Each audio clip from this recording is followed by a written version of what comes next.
एक न्यूमेरिकल हमने लिखा है कि समबाहु त्रिभुज के कोने पर एक समान आवेश +1 माइक्रोकूलाम रखा गया है। किसी एक आवेश पर लगने वाला बल ज्ञात कीजिए। भुजा समबाहु त्रिभुज की भुजा 1 सेंटीमीटर है।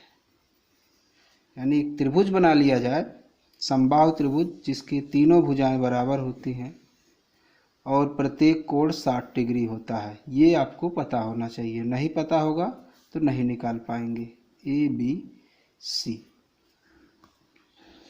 तीनों पर, यानी इस पर और इस पर जो आवेश रखा है, मान लीजिए Q1, यहाँ पर जो रखा है Q2, यहाँ मान लीजिए Q3 दिया है। इस कंडीशन में Q1 बराबर Q2 बराबर Q3 बराबर +1 माइक्रोकूलाम। तीनों भुजाओं की लंबाई यानी AB, BC और CA ये सब है 1 सेंटीमीटर।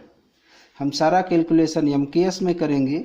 एक माइक्रोकूलाम को एक कूलाम में बदल दीजिए, -6 कूलाम। सेंटीमीटर को 10⁻² मीटर।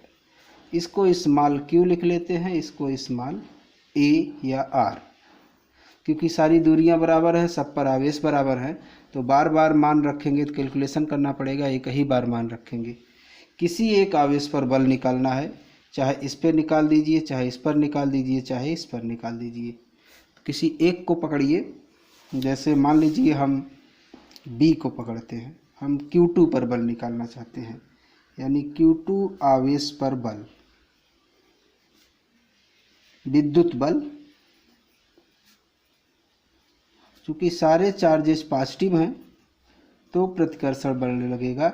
Q2 पर 2 बल काम करेंगे, एक A के कारण और एक जो है C के कारण। तो Q2 पर 2 बल कार्य करते हैं, दोनों बलों का मान पहले निकालेंगे। A के कारण जो बल काम करेगा, इन दोनों को मिलाने वाली रेखा के अनुदिश बाहर की तरफ, ये मान लीजिए F1 या FA B पर लग रहा है, FB A के द्वारा लग रहा है A। इसी तरह C के द्वारा यहाँ पर निकालेंगे, ये इस दिशा में लगेगा क्योंकि दोनों को मिलाने वाली रेखा ये है। इसको हम B पर लगने वाला बल किसके द्वारा, C के द्वारा, तो FBC। यानी B पर, यानी Q2 पर A पर रखे आवेश के कारण लगने वाला बल, रखे आवेश के कारण लगने वाला बल,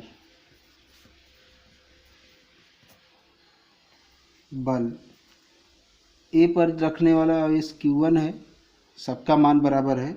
FBA बराबर 1/4πε0 Q1 Q2 बटे R का मतलब AB का स्क्वायर, 1/4πε0 Q1 Q2 Q है, Q स्क्वायर, बीच की दूरी R है, R स्क्वायर हो गया। इसी तरह इस पर C पर रखे आवेश के कारण लगने वाला बल, Q2 पर C पर रखे आवेश के कारण लगने वाला बल, FBC 1/4πε0 Q1 Q2 यानी Q3 Q2 बटे दोनों के बीच की दूरी CB का वर्ग, 1/4πε0 Q3, सारे चार्जेस समान हैं, उनको हमने Q लिख रखा है, तो Q गुणा करेंगे Q स्क्वायर, बीच की दूरी यानी सभी भुजाएं समान हैं, R स्क्वायर।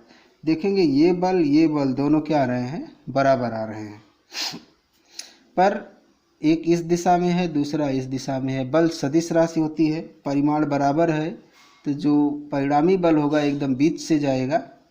इसको समांतर चतुर्भुज के हिसाब से निकालिए, ये परिणामी बल है, ये मान लीजिए है F। इस परिणामी बल को निकालने के लिए दोनों के बीच का कोण पता होना चाहिए। ये कोण इस कोण के बराबर होगा और यह कोण 60 डिग्री है, तो यह कोण भी 60 डिग्री होगा। अतः परिणामी बल Q2 पर लगने वाला परिणामी बल F,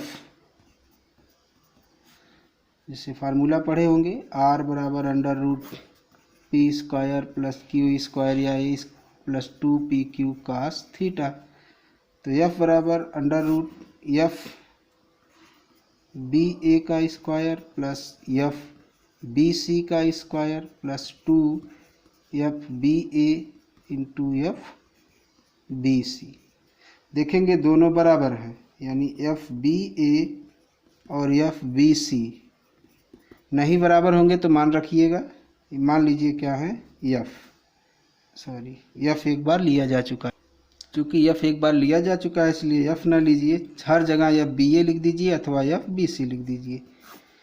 एफ बी ए का square plus F B A का स्क्वायर प्लस 2f बी ए यहाँ भी लिखेंगे, cos theta cos 60 2f B A का स्क्वायर इंटू कास 60 1/2 कैंसिल हो जाएगा, तो यहाँ 1 हो जाएगा। हर जगह से बी ए स्क्वायर है तो एफ बी ए बाहर कर लीजिए, अंडर रूट 1 + 1 + 1 एफ बी ए मतलब 1/4 पाई एप्सिलॉन 0 क्यू स्क्वायर बटे आर स्क्वायर करड़ी में 3। सब का मान रख दीजिए, 9 × 10⁻9 क्यू 1 × 10⁻6 मतलब 10⁻6 का स्क्वायर बटे आर 10⁻2 का वर्ग करड़ी में 3। हल करेंगे तो 9 गुणे ये -12 ये -4 ऊपर जाएगा तो यहाँ पर -8 बचेगा और 10 करड़ी में 3। हल कर लीजिएगा, कैलकुलेशन में कोई प्रॉब्लम भी हो सकती है, गलत भी हो सकता है। 1.732 अब गुणा करके लिख लीजिए, 9 दूनी 18 9 × 27 = 28 9 × 7 = 63 2 = 65 9 के 9 6 15 0 3 अंक पर ये इतना न्यूटन 155.880 न्यूटन। इस तरह से जो भी सवाल होंगे वो हल करिएगा। ध्यान रखिए हमने सारे चार्जेस पॉजिटिव रखा है, एक भी चार्ज नेगेटिव रख देंगे तो बल की दिशा बदल जाएगी। जैसे इसको ये नेगेटिव होता है, इस पर बल निकालते तो इसकी दिशा इस तरफ होती, दोनों के बीच का कोण बदल जाता, 60 की जगह पर 120 हो जाता है, दिशा बदल जाती। यानी ऐसे सवालों में फिगर बनाना बहुत ही ज़रूरी होता है। किसी न्यूमेरिकल में केवल 2 आवेश दिए गए हैं तो इस फार्मूले में दोनों आवेश का मान और इसका मान 9 × 10⁻9 और ये दूरी का मान रख के निकाला जा सकता है। पर ये 9 × 10⁻9 रखेंगे तो ये एप्सिलॉन 0 का मान उसमें रखा हुआ है जो MKS पद्धति में है, मीटर किलोग्राम सेकंड, इसलिए चार्ज को कूलाम में, दूरी को मीटर में रखना आवश्यक है।